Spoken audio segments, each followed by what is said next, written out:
of all, this is the time of year where we begin to think about next year. Our nominating committee for HAMCO has been formed, and members of our team have graciously agreed to that role. And the nominating committee is just that. They work with members of HAMCO, so that's all of you and anyone else registered in Hamilton County. If you have any interest in taking part in this team, it is a lot of fun. It's a great group of people, but everyone on this team is a volunteer to help plan the programming, make the arrangements, get the schedule set, etc. So if anyone has any interest in taking part this year, I know there's a committee for you.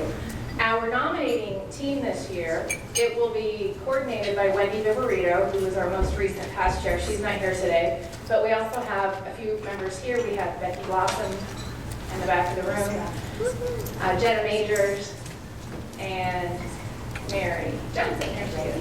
So if you have any interest, if you just have a question about where you might be able to take part, even if you just have a few hours next year you want to help with, or some topic you'd like to help with, please reach out to any one of those ladies or myself. We'll continue to make a couple announcements about this, but they'll be getting hard to work here pretty soon to fill the spots for next year. All right. We want to bring up one of those ladies, Jenna Majors, as hopefully everyone has caught sight from some of the title companies that we all use and that are in our industry, some changes that are being instituted right away next week. So Jenna's going to speak for a couple of minutes about that to help all of us learn a little bit more about those requirements.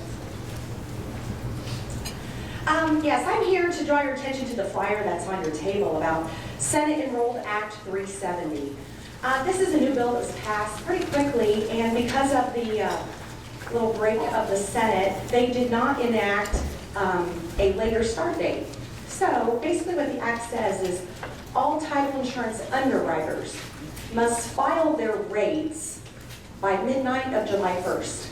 And then those rates will have to start being used on July 2nd. I love the reaction in the room because that was our reaction as a title industry as well. In addition to rates being changed, they also put out a second part of it that said now closing protection letters will have to be issued on every file. And that is 3 closing protection letters: a buyer letter, a seller letter, and a lender letter.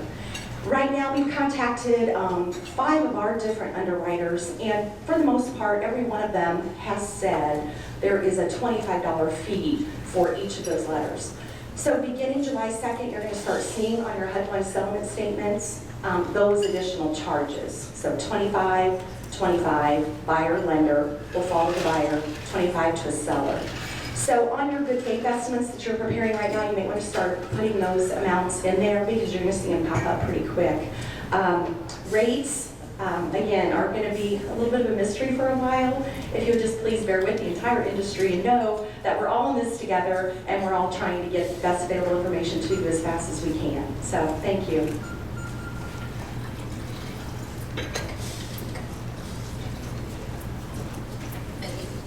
Thank you, Jenna. I had emailed her jokingly last week saying, does that mean the buyer or the protection letter means once your closing is scheduled, it's guaranteed to happen? She said no.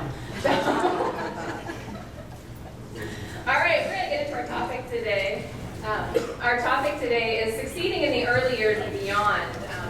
We had this topic generally last year with a great dynamic panel and wanted to bring it back again this year. So our thought here was oftentimes people get into this industry and they start out with a bang and they have a great rookie year and then things kind of settle down after that. But it's finding success in those next few years and beyond. And so with us today, we have a great panel of 4 of our colleagues here. I'm going to let them each take a minute or two to introduce themselves. And again, talk about obviously your name, how long you've been in the business, who you're with, and how you got into real estate. My name is Scott Perry with Carpenter Realtors. Been doing residential real estate since early in 2011. Got into real estate from a friend of mine in a commercial real estate, which I actually started to do in 2007. I just realized I like residential real estate better, so made the switch. And I just enjoy doing it. It's a lot of fun. Jim Wilson with Remax. Was licensed in 2002, started out on a team for 2.5 years, and have been in the same office since then. Shelley Walters with Remax Ability Plus in Carmel. I started in September of 2008 and just had to dig my way out of everything, but it helped me start my career. I didn't know anything better, so. Shannon Gilbert with Easy Street Realty. I am in my 5th year now at Easy Street. Prior to that, I worked for CP Morgan for 4 years doing sales in many different communities across the city. So it's just an easy transition when they shut their doors to go into general real estate.